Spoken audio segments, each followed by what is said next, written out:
the last section I'm going to cover is who to choose as a patent attorney. Slightly tongue-in-cheek here.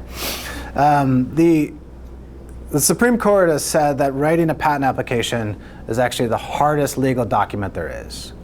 And so you want someone who's actually done this a few times. The concept of describing an invention is a very technical thing. It's an engineering thing.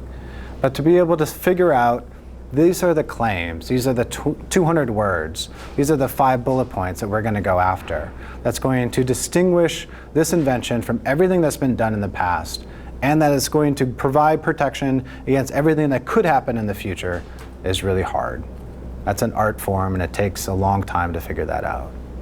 So to work with someone that actually has a decent amount of that legal experience, and by decent amount, has written 100 patent applications or more.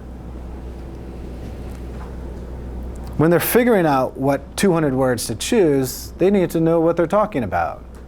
If you came to me with a hardcore pharma invention, I wouldn't know what half the words mean. And so how could I choose what those 200 words should be going to the patent office with an independent claim? So each patent attorney has some kind of background. And they're going to have some kind of comfort zone of what they can write intelligently on and what they can't.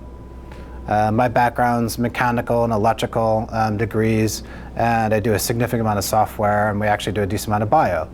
And so those are all areas that I feel comfortable with, but there are certainly other areas that I don't feel comfortable with.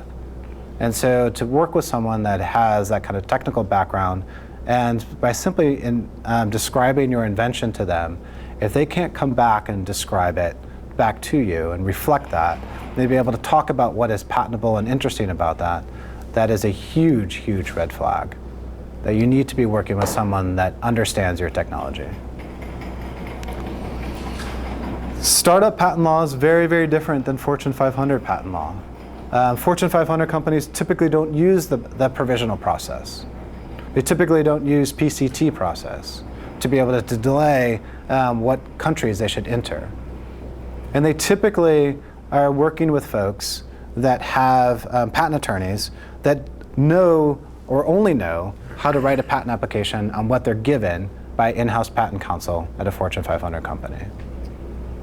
Work with someone that actually understands startups and understands these kind of the technology development curves, and more importantly, the funding curves.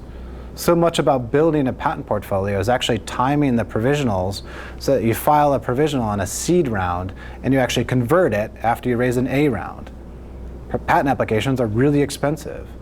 Being able to understand and work with someone that gets that kind of the typical flow of a startup is incredibly important. And lastly, what I think is super important when choosing a patent attorney is proximity. Being able to work on the same whiteboard and be able to have that brainstorming session, to be able to say, please come over to the lab, we need to show you something. To be able to walk over and to be able to say, hey, just see our new demo. These are things that are very difficult to do over Skype. And when every single word counts in an independent claim, like you want someone to make sure that they understand every single bit about your invention. I think that proximity is incredibly important.